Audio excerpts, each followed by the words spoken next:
Welcome to this essential training module for certified nursing assistants.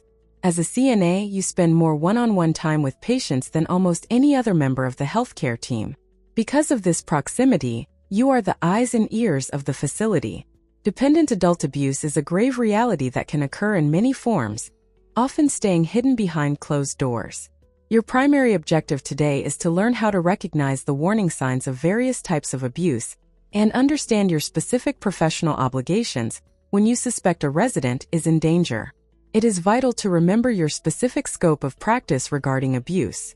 You are not an investigator. You are not responsible for proving that abuse has occurred, nor should you attempt to gather evidence like a detective. Your legal and ethical requirement is to observe changes in a patient, document those observations with total objectivity, and notify your supervisor immediately according to your facility's specific policy and state law. By reporting your concerns, you are not making an accusation. You are fulfilling your duty to protect those who cannot protect themselves. In this module, we will break down the 7 primary forms of abuse: physical, sexual, emotional, neglect, self-neglect, abandonment, and financial exploitation. Let's begin with the most visible form: physical abuse.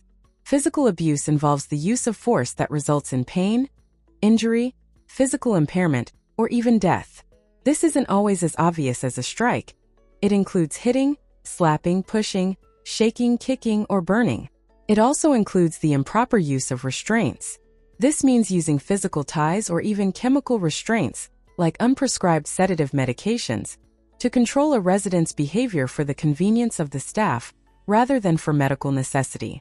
A critical takeaway for healthcare providers is that physical abuse is rarely a one-time event. It often begins with minor acts of aggression and escalates in frequency and severity over time.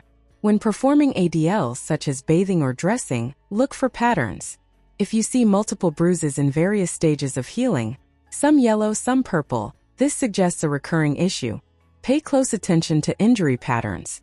Accidental falls in the elderly more often result in leg or hip fractures. However, facial bruising or injuries to the neck and mouth are much more commonly associated with intentional abuse. Furthermore, if you notice a family member or another caregiver constantly hovering and preventing the patient from having private visits with you or others, take note. This gatekeeping is often a tactic used to hide physical evidence. If you suspect physical abuse, your documentation must be precise. Instead of writing, "The patient has a bad bruise," write, "A 3-centimeter circular purple bruise is located on the inner left forearm." If the patient says, "My son grabbed me too hard," record that statement exactly in quotation marks. Finally, never confront the suspected abuser yourself. This could put the patient and you in further danger. Sexual abuse is any sexual contact that occurs without consent. In many care settings, we must also consider that a dependent adult may lack the cognitive ability to give consent due to conditions like advanced dementia.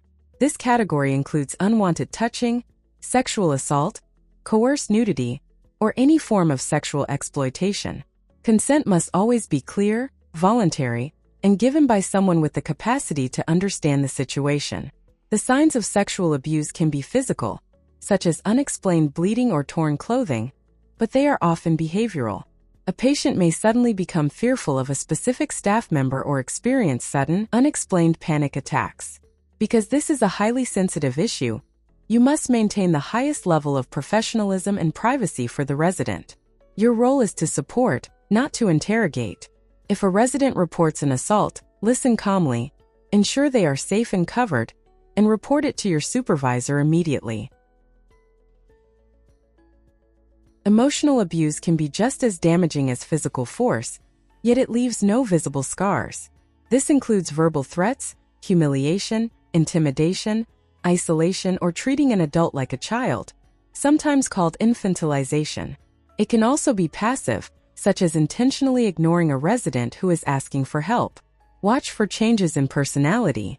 A resident who was once outgoing but is now suddenly silent or starts rocking and biting their nails may be experiencing psychological distress.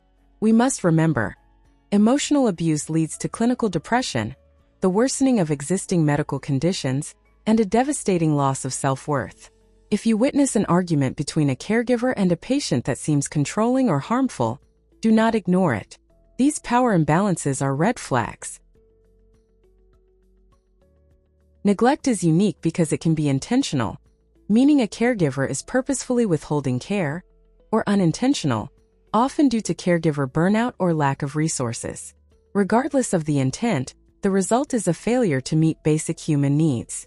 Physical neglect is often seen in the form of dehydration, malnutrition, or the presence of bed sores, pressure injuries, that haven't been treated. However, we also recognize spiritual neglect.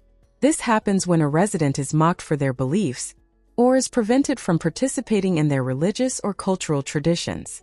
If you see dirty bedding, strong odors of urine, or a resident wearing a heavy coat in the middle of summer, these are signs that care is not being provided. As a CNA, you are responsible for providing the care assigned to you and reporting to your supervisor when you see that a resident's needs are being neglected by others. Self-neglect occurs when the dependent adult themselves fails to perform the tasks necessary for their own health and safety. This is frequently seen in patients struggling with dementia, depression, or extreme isolation. Consider a scenario where a patient with dementia begins refusing to bathe.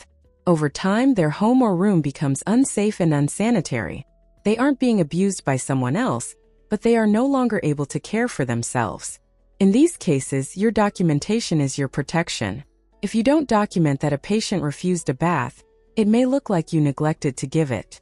Always notify your supervisor so that social services or healthcare providers can step in to help the patient.